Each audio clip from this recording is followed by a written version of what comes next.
Listen to these common misconceptions concerning success and the responses that often go with them. We believe success is impossible, so we criticize it. Psychiatrist M. Scott Peck opened his best-selling book, The Road Less Traveled, with the words, "Life is difficult." He went on to say, "Most do not fully see this truth that life is difficult. Instead, they moan more or less incessantly about the enormity of their problems, their burdens, and their difficulties as if life were generally easy, as if life should be easy. Because we want to believe life should be easy, we sometimes assume anything that's difficult must be impossible. When success eludes us, we are tempted to throw in the towel and assume it's unattainable. That's when we begin to criticize it. We say, who wants success anyway? And if success is achieved by anyone whom we consider less worthy than ourselves, we really get steamed. Our second misconception is that we believe success is mystical, so we search for it. If success has escaped us, yet we haven't entirely given up on it, then we often see it as a big mystery. We believe that all we have to do to succeed is to find the magic formula, silver bullet, or golden key that will solve all of our problems. The problem is that we want the rewards of success without paying the price. Seth Godin, author of Permission Marketing, recently wrote about this problem in the business world. He believes that business leaders frequently look for quick fixes for their companies. You don't win an Olympic gold medal with a few weeks of intensive training, says Godin. There's no such thing as an overnight opera sensation. Great law firms or design companies don't spring up overnight. Every great company, every great brand, and every great career has been built in exactly the same way, bit by bit, step by step, little by little. Misconception 3. We believe success comes from luck, so we hope for it. How many times have you heard people say something like, he was just in the right place at the right time, to explain away someone else's success? It's a myth, just like the idea of the overnight success. The chances of becoming a success due to luck are about the same as winning the lottery, 50 million to 1. When it comes to success, you're better off hopping to it than hoping for it. Next, we believe success is productivity, so we work for it. I once saw a sign posted in a small business that said, the 57 rules of success. Number 1, deliver the goods. Number 2, the other 56 don't matter. There's something about working hard and producing results that feels very rewarding, and many people regard that feeling so highly that they define it as success. But seeing hard work as success is one-dimensional. A strong work ethic is an admirable trait, but hard work alone doesn't bring success. There are plenty of people who work hard and never see success. Some people give their energy to dead-end jobs. Others work so hard that they neglect important relationships, ruin their health, or burn out. Success may not come to those who don't work hard, but hard work and success are not one and the same. Misconception 5. We believe success comes from an opportunity, so we wait for it. Many of the people who work very hard yet don't seem to get anywhere believe that the only thing they need is a break. Their motto begins with the words, if only. If only my boss would cut me some slack.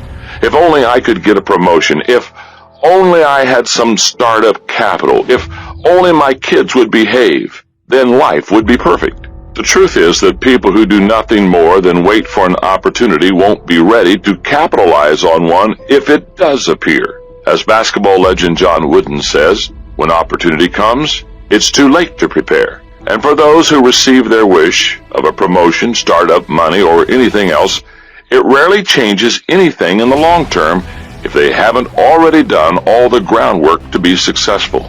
Misconception 6. We believe success comes from connections, so we network for it.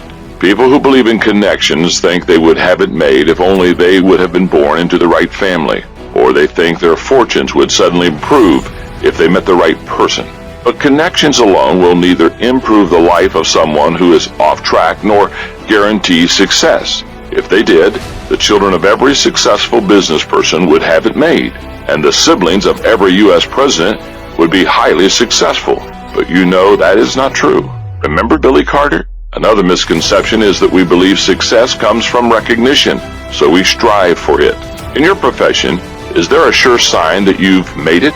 Would your peers be impressed if you were recognized by Fortune magazine? became a chess grand champion, or won the Lombardi Trophy? Or do you picture yourself accepting the Pulitzer Prize, Fields Medal, or Nobel Prize? In France, a nation of food lovers where chefs receive the highest honors, one of the highest marks of recognition anyone can receive is a 3-star rating for his restaurant from the Michelin Guide. At present, only 25 restaurants in all of France hold that honor. One of them is an establishment in the Burgundy region owned by Bernard Loiseau called the Côte d'Or. For decades, Chef Loiseau was said to be obsessed with creating the perfect restaurant and receiving the highest rating awarded by Michelin. He worked tirelessly. It takes great work to earn even a 2-star rating, but Loiseau achieved it in 1981. And then he worked harder. He perfected each dish on his menu, he improved the restaurant's service, and he went $5 million in debt to improve and expand his facility. And finally, in 1991, he received his 3rd star. He had accomplished what only a handful of others could. "We are selling dreams," he once said. "We are merchants of happiness." But the recognition he received didn't keep him happy. In the spring of 2003, after the lunch service, he committed suicide by shooting himself. He didn't warn anyone, nor did he leave a note. Some say he was disconsolate because his rating in another restaurant guide had fallen from 19 to 17 out of 20. Others described him as manic depressive.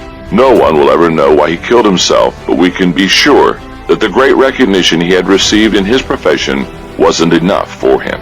Finally, we believe success is an event, so we schedule it.